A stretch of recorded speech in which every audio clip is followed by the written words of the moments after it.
Hepinize merhabalar. Ben Tuğba Tunçkaya. Ankara'ya henüz atanmış taze bir heyecanlı doktorum. Ankaralı değilim. Ama kim olduğunun önemlisi şu an size bahsedeceğim konu başlığında da gördüğünüz üzere bu fakültenin nasıl kazanılacağı. İlk videom için böyle bir konu seçtim. Umarım hepinize faydalı olur diyerek başlıyorum. Öncelikle sınav sürecinde, yani bu 2 yılda olabilir, 4 yılda, hatta son 6 ayda en önemli şey sağlığınız. Hem fiziki hem ruhi sağlığınız. Bunun için de doğru beslenme, doğru uyuma, stresinizi doğru yönetme. Bunlar çok önemli. Şunu söyleyeyim, birazdan bahsedeceğim her kelimenin ve cümlenin yaşanmışlığını size aktaracağım için bazı benzetmelerim size saçma gelebilir. Eğer öyle bir şey olursa cümlenin sonunu bekleyin. Kısa kısa 4 önemli konu başlığından seri bir şekilde bahsedip en sonunda bir bonus bölümle bugünkü videomu sonlandıracağım. Şimdiden keyifli seyirler. Beslenme konusu çok geniş. Neyi yediğimizden tutun ne zaman yediğimize, ders çalışmanın öncesinde mi sonrasında mı daha çok koyduğumuza göre çok değişiyor. Fakat burada özellikle birkaç tane şeyden bahsetmek istiyorum. Bu konuda alışkanlıklarımız çok önemli. Bir kahve bağımlısına ben yani kahve birden bırakmasını söyleyemem, fakat kafeinin damarları daraltıcı etkisinden dolayı beyne giden kan akışını azaltması ve dikkati dolayısıyla azaltmasından bahsedebilirim. Ve bu onu daha çok ikna edici olur. Tam derse oturmadan önce içmek yerine belki daha farklı bir yere koyar onun hayatında. O yüzden bunları paylaşmayı çok faydalı buluyorum. Çünkü yani ben sınava hazırlandığım süreçte de, hatta üniversitede bile çay kahve tüketmeyi çok sevmeyen birisiydim. Bu yüzden belki onları anlayamayabileceğimi düşünebilirler. Fakat ben yine de neden sonuç ilişkisi kurarak anlatmayı bu yüzden faydalı buluyorum. Aynı zamanda bağımlılık nedir? Kahve bağımlılığı. Yani günde bir defa içmek bağımlılık değildir hiçbir şekilde. Kişi kendisini zaten o bağımlı mı değil mi onu iyi hisseder. Aynı zamanda yemekten hemen sonra dersin başına oturup zor da bir konu açıp ya ben bunu neden anlamıyorum deyip ağlayıp üzülen bir insana da yani direkt böyle yapmamalısın diyemem. Oradaki mantık da şudur. Yemek yedikten sonra bütün, yani neredeyse kanınızın çoğu midenizle ilgileniyor. Ve hani beyniniz için lütfen tekrar deneyiniz gibi bir durum oluşuyor. Çünkü ders çalışma süreci tabii ki de beyinle alakalı bir süreç. Bu anlamda yemekten hemen sonraya daha fazla ders çalışmam gerek diyerek bir program koymaktansa o aradığı boşluk bırakın, ondan sonra daha verimli bir çalışma yapın. Bu hem dersin başına daha az oturmanızı hem de daha verimli çalışmanızı sağlar. Ayrıca ders çalışırken ya da gün içerisinde normal hani herhangi bir insan da bunu fark etmiştir. O gün su tüketmeyi unuttuğumuzda ya da az tükettiğimizde gerçekten bir baş ağrısı yaşarız. Bu dehidratasyondan kaynaklanıyor. Bu yüzden mesela bunu yaşamadan önce yeterli suyu almak çok önemli. Masamızda, çalışma ortamımızda minik bir şişe ya da bir bardak su bulundurmak gerçekten çok önemli. Ayrıca içerisine benim gibi böyle minik tarçın çubukları da atabilirsiniz. Böylece tatlı ihtiyacı, isteğini de bastıran bir durum olur. Yani çok tarçının tatlı ihtiyacının azaltıcı bir etkisi var. Böylece sürekli oturup ders çalıştığımız süreçte belki kilo alımını da engellemeye çalışmış olabiliriz. Bir taşla iki kuş vurmuş olabiliriz. Ayrıca hani biliyor musunuz bilmiyorum ama bazı yiyeceklerin gerçekten mutluluk artırıcı, hormonları üretici etkisi var. Çilek, çikolata, kuru yemiş tarzı yiyecekler. Ve bunları tükettiğimizde biz aslında olduğumuzdan daha mutlu hissedebiliriz. Bunların etkisini de görmezden gelmemek lazım. Bunlardan da yardım alabiliriz. Şimdi ikinci konu başlığıma geçmek istiyorum. Uyku. Bu konudan Medium makalelerimde çok bahsettim. Fakat burada da bahsedeceğim tabii ki ama daha sıkıcı bir şekilde. Uygulamalar açıyorsunuz gün içerisinde. Safari'den notlara, oradan galeriye, YouTube'a, Twitter'a, yani birçok yerdesiniz. Ve sürekli telefonun arka planında onlar standby olarak çalışmaya devam ediyorlar. Ve eliniz ister istemez onları tık tık tık atıp temizlemeye gidiyor. Neden bunu yapıyorsunuz? Çünkü telefonunuz daha hızlı ve verimli çalışsın diye. Şimdi şöyle bir bağlantı kuracağım. Bizim gün içerisinde gördüğümüz ya da öğrendiğimiz bilgiler, olaylar, yaşadığımız şeyler, bunların hepsi gün boyu beynimizde teşbihat almaz ama aynı bir şekilde bir birikim yapıyor ve uyumazsak, yani yeterli uykuyu almazsak eğer, uykudaki temizleme, tasnifleme ve uzun hafızaya atma olayları düzgün bir şekilde yapılamayacağından dolayı aslında biz öğrendiğimiz şeylerden hani daha az yararlanmış oluyoruz. Hatta ertesi günkü öğreneceğimiz şeylere de daha az yer açabilmiş oluyoruz beynimizde. O yüzden uyku hem o günkü öğrenilen hem de ileride öğrenilecek bilgiler için çok önemli. İstisnalar tabii ki vardır. Ben şu şekilde çalışımın daha iyi oluyorum diyenler tabii ki vardır. Siz beni anlıyorsunuz. Sadece trik noktalar sunmaya çalışıyorum. İsteyen uygular, isteyen ben başka türlü daha iyi yapıyorum der. Fakat uygulayıp da gerçekten ben de böyle düşünüyorum diyenleriniz olursa yorumlarda belirtebilirsiniz. Diyerek 3. bölümümüze geçiyorum. Stres. Şöyle düşünün. Sınav süreci gerçekten çok uzun bir maraton. Ve bu maraton koşusunda en önemli şey bizim bacaklarımız. Yani koşmamızı sağlayan en önemli şey. Bunu şuna benzetebiliriz. Çelik gibi bir irade aslında bizim bacaklarımız demek oluyor. Ne demek bu? Yani bacak kaslarımız mesela çok kasılı, çok gergin olursa ne olur? Rahat koşabilir miyiz? Yani koşsak bile bazı tendon yaralanmaları yaşayarak belki de o maratondan elenebiliriz. Bu da hiç istemeyeceğimiz bir durum olur. O yüzden ne çok gergin ne de çok gevşek. Eğer çok gevşek olursa bu sefer istediğimiz hız ve momentuma ulaşmamız çok zor olur. Çok geç olur. Ve bu maratonda kimin daha önce olduğunu önemseyen bir maraton olduğu için gevşek olması da işimize yaramaz. Her şeyde olduğu gibi burada da dengeye ihtiyacımız var. Bacak kaslarımızı iradeye benzetmiştik. Ne çok gergin ne çok gevşek olmalı. Tabii ki sıkıntıdan patladığımız, yani ne zaman bitecek bu süreç diye iple çektiğimiz, burnout olduğumuz zamanlar olacak. Fakat bu zamanlarda bile en önemli şey aslında otokontrolü sağlamak. Bunu da gerçekten çok az kişi başarabilecek. Zaten bu başarıyı getiren şey oluyor. Zaten benim de şu an izleyici sayım çok az olduğu için onlar siz olacaksınız. Ben buna inanıyorum. Bahsettiğim her şeyin dinleyicisine ya da gerçekten ihtiyacı olan kişiye gittiğini biliyorum. Bunu hissediyorum. Bu yüzden başardığınız anları hayal edip mutlu oluyorum kendi içimde. Şimdi maraton örneği vermişken sporun öneminden de bahsedeceğim. Neden? Çünkü hareket etmek de aslında doğal bir mutluluk hormonu üreticisidir. Bu yüzden yani çok ağır sporlar olmasa da yani hafif bir yürüyüş ya da hafif bir koşu günlük, çok sıkıldığınız anlarda ya da çıkıp bir masa tenisi oynamak. Yani bunlar benim yaptığım şeylerdi. Ben daha çok böyle doktorun dediğini yap, yaptığını yapma kişisiyim. Yaptığım spor aktiviteleri çok kısıtlıydı gerçekten. O yüzden siz tabii ki daha güzellerini, daha efektif olanları seçip yapabilirsiniz. Ayrıca şundan da bahsetmeden bitirmeyeceğim stres konusunu. Fen lisesi gibi bir ortamda okuyorsanız, rekabet iliklerinize kadar hissettiğiniz bir ortamdır bu. Hatta 4 yıla vurduğumuz zaman çok uzun bir süreç, çok yıpratıcı bir süreç. Bu yüzden insanlarla dans eder gibi anlaşmayı öğrenmeniz gerekiyor. Çok insanlara takılmamayı ve kendinize odaklanmayı öğrenmeniz gerekiyor. Nasıl öğreneceksiniz bilmiyorum. Yaşam koçu değilim. Ama aksi takdirde dans edemeyen kişinin ayağına basarlar. Bunu biliyorsunuz. Canınız yanar. Bunu asla istemem. Size kıyamam. Şimdi bonustan önceki son konu başlığıma geldik. Dersler. Burada kendi rutinimden bahsederek örneklerle gideceğim. Tabii 7-8 yıl öncesine döneceğim için birazcık zor olacak benim için. Bakalım hafızam ne kadar kuvvetliymiş. Okul tam gün olduğu için yani 4 gibi çıkardık ve dinlenmek için yemeğe kadar olan süreçte ya arkadaşlarımla aktivite ederdim ya masa tenisi oynardık. Çünkü voleybolda iyi değildim. Ya da bazen ruhumu dinlendiren kitaplar okurdum. Hepimizin vardır kendini daha iyi hissettiği şeyler. Ve onları yaparak kendinizi aslında dersten önce ruhunuzu beslersiniz. Ve bu sizin ders çalışırken motivasyonunuzu artırır. Yemek dönüşü de yine aynı şekilde o hani ilk hemen başlamamak gerektiğini biliyordum. O yüzden yine lak lak ederdim. Ondan sonra ders çalışma zamanımız başlardı. Buna etüt zamanı denirdi. Yani şu an hatırlıyorum.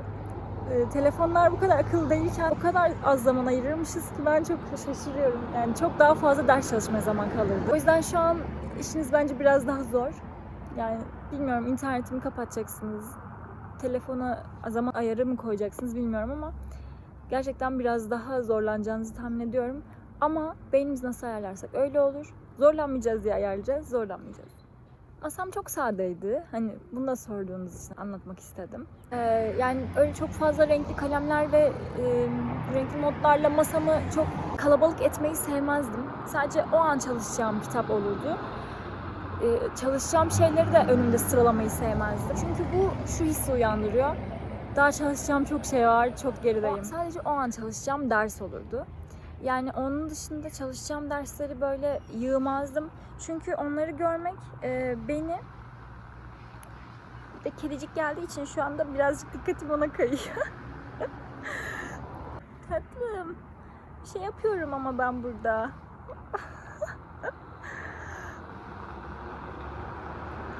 Evet, nerede kalmıştık? Yani kitaplarımı çok böyle sıralamazdım. Neden? Çünkü insan gördükçe daha çalışacağım çok şey var diye düşünüyor ve kötü hissedebiliyor. O yüzden sadece o an ne çalışacaksanız o önünüzde dursun. Çalışın, bitirin, koyun. Çalışın, bitirin, koyun. Yani böylece hem kendinizi daha ödüllendirilmiş gibi de hissedebiliyorsunuz. Tabii bazen çok hiç istemediğiniz dersler olabilir çalışmak. Bu konuda da kendinize minik ödüller vererek motive edebilirsiniz. Mesela şu bölümü bitirirsem kendime şu çikolatayı hediye ediyorum tarzı minik saçma ödül ceza sistemi. Yani tabii ki bunların hepsi sizin kendi düşünceleriniz. Nasıl isterseniz öyle yapabilirsiniz. Ben sadece kendimden örnekler vererek gitmeye çalışıyorum. Belki bu renkli kalemler meselesi benim için şunu ifade ediyor olabilir. Masaya oturduğumda beynimi ders çalışmaya odakladığım için beynimin daha çok sol tarafını çalıştırmaya yönelik bir hareketti bu. Renkler, şekiller, müzik, bu tarz şeyler daha çok beynin sağ tarafını ilgilendiriyor. Tabii ki ikisini birden çalıştırabilmek güzel bir meziyet.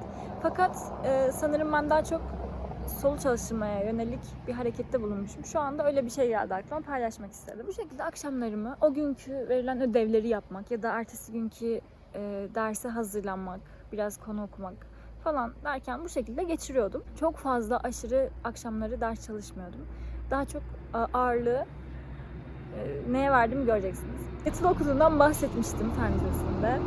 Ve bu bana çok değişik bir yetenek kazandırdı. Ranzanın üst katında uyurdum ve aşırı aydınlık ve ışık olmasına rağmen göz bandıyla uyumaya çalışırdım ve gerçekten bir süre sonra bunu başarmıştım. Ve böylece kendi uyku düzenimi oluşturmuştum. Kendimi şu anda bunu başarabildiğim için omuzlarımdan öpüyorum.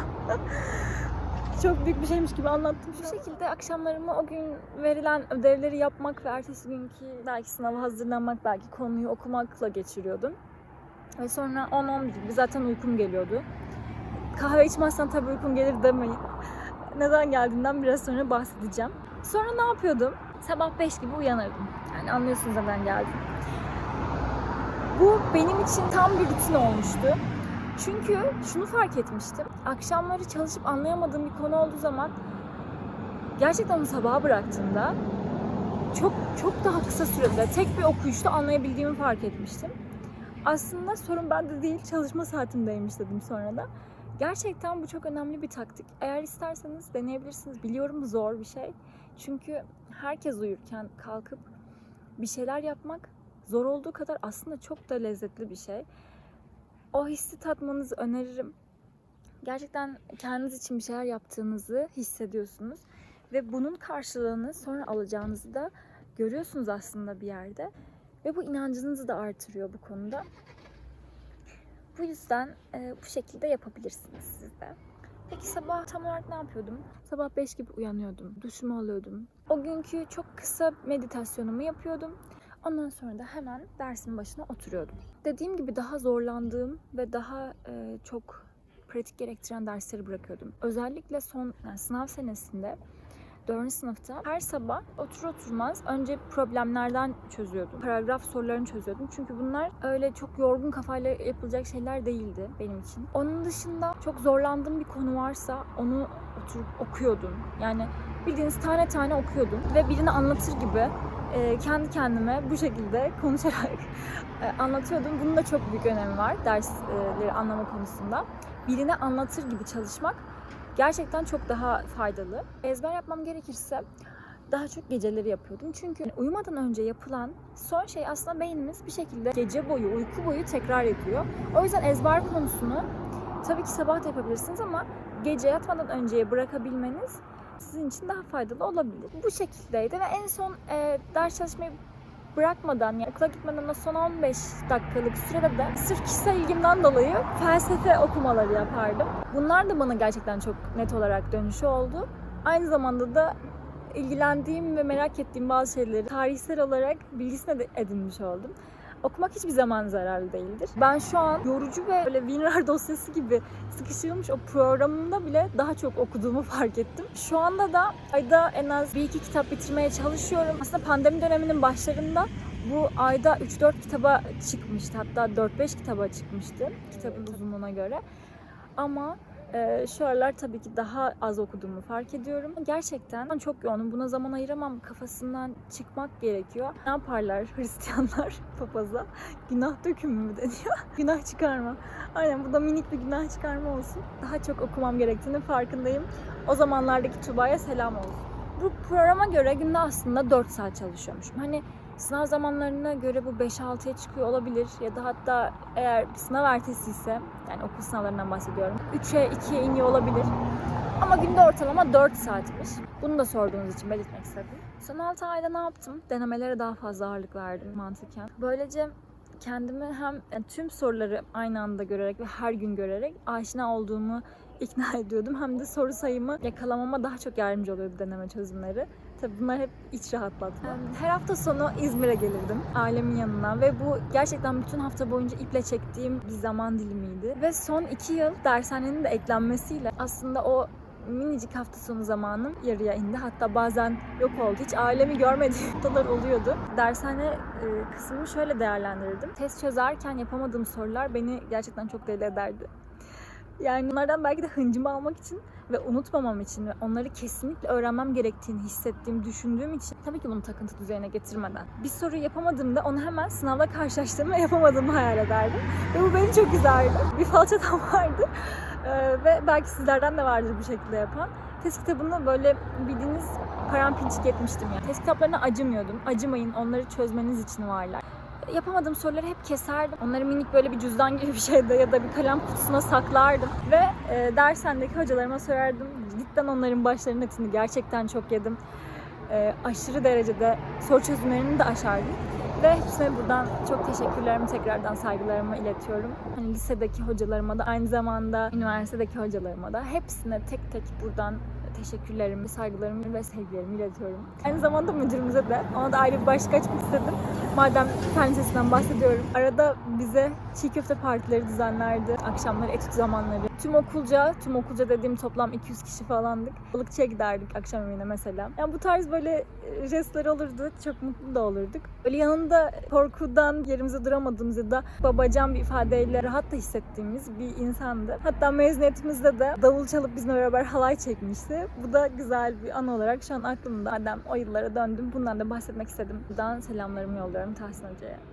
Ben de bir şeye başladıysam bitirme manyaklığı olduğu için şimdi bitirdiğim test kitaplarından bahsedeceğim. Yani tabii ki çok fazla değil. Hani böyle saatlerce bahsetmeyeceğim bundan. Sanırım bir 3 saniye falan sürdü. Mesela bir tane Final Mat 1 kitabı vardı. Çok meşhurdu ve onu bitirmek için kendime çok hedef koymuştum. Onu bitirmiştim. Yaprak testleri zaten hiçbir şekilde yarım bırakmayı sevmezdim. Denemeler özellikle. Bu yüzden son aylar, o son süreç benim için çok yoğundu. O kadar çok deneme almıştım ki hepsini bitirmek zorunda hissediyordum kendimi.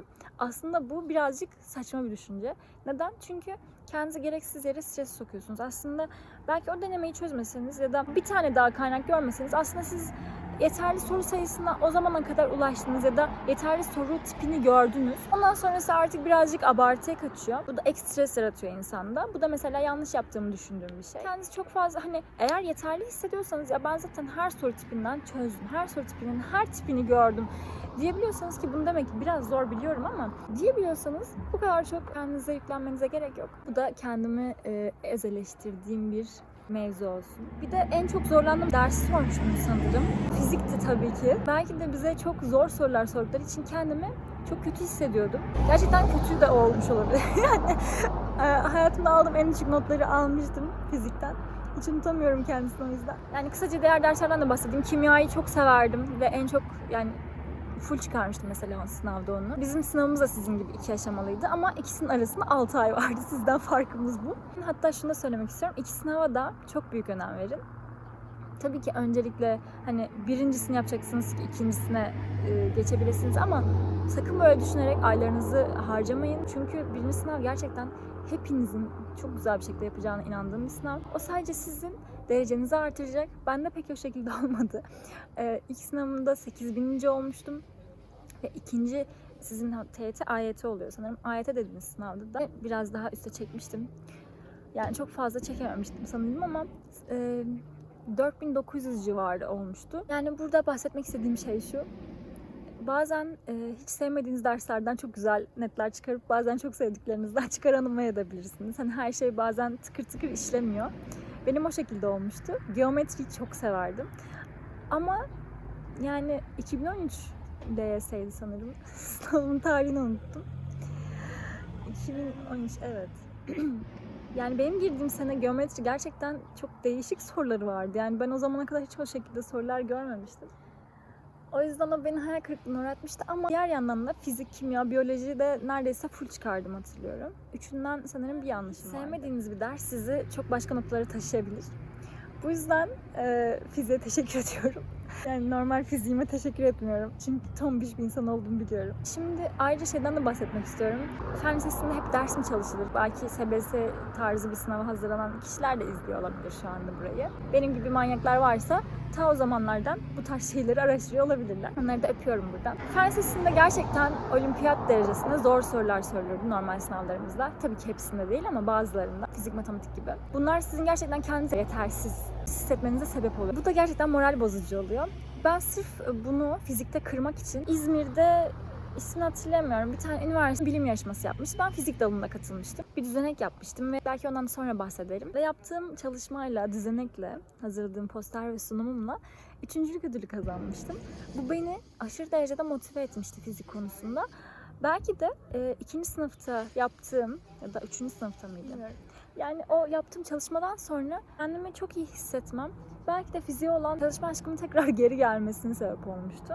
Bu tarz şeyleri araştırabilir, katılabilirsiniz. Gerçekten çok vakit alıcı şeyler değil. Aksine böyle geçmişe baktığınızda güzel hatırladığınız şeyler. Şu anda hangi sene yaptığımı bile hatırlamıyorum ama bu benim tamamen balık hafızalığımdan kaynaklanıyor. Yani sadece bir şekilde hani pozitif bilimlerle alakalı değil, spor dalıyla da alakalı olabilir, koşu yarışlarına da katılabilirsiniz. Yani bunların hepsi sınav maratonunda, yani aslında o bizim asıl sınavımızda yaptığımız yan, hani bir oyun oynarken yan görevler olur ya, bu asıl sınav maratonundaki yan maratonlar gibi düşünün. Onlarda ne kadar kendinizi iyi hisseder ve onları bitire giderseniz, belki de onlarla kendinizi donatırsanız asıl sınavda da kendinizi daha iyi yapacağınız konusunda daha yakın hissedebilirsiniz.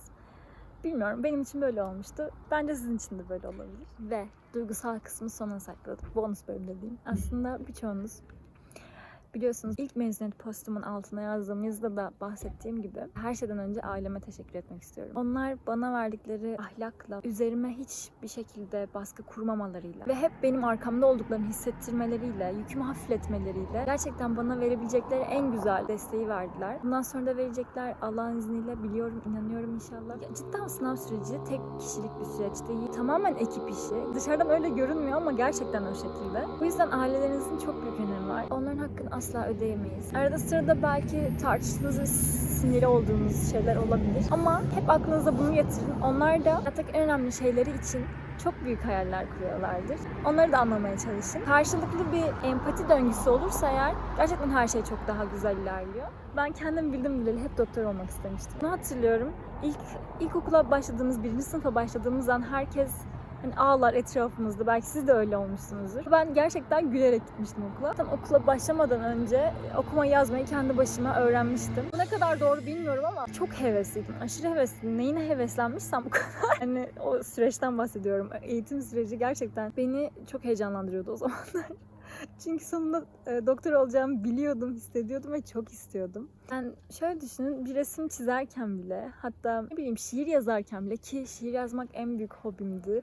Küçük bir ödül de kazanmıştım. Büyükşehir Belediyesi'nin yaptığı bir ödüllü şiir yarışması vardı. Yani ben bunların hepsini yaparken, aslında sokakta çıkıp oyun oynarken bile hayatımın her alanında gerçekten doktor olmayı çok istemiştim. Şunu da bahsetmek istiyorum. Bir şeyi gerçekten isterseniz Allah gerçekten nasip ediyor. Ama İstemek aslında bir şekilde çalışmak ve çalışma şeklinize verdiğiniz önem, saygı. Yani istemenin bir pasif kısmı var, bir de aktif bir kısmı var. Aktif isteme, ders çalışarak ve o hedefinize sizi götürecek eylemleri yaparak oluyor. Bu yüzden isteme kısmını önemsemeden geçmeyin.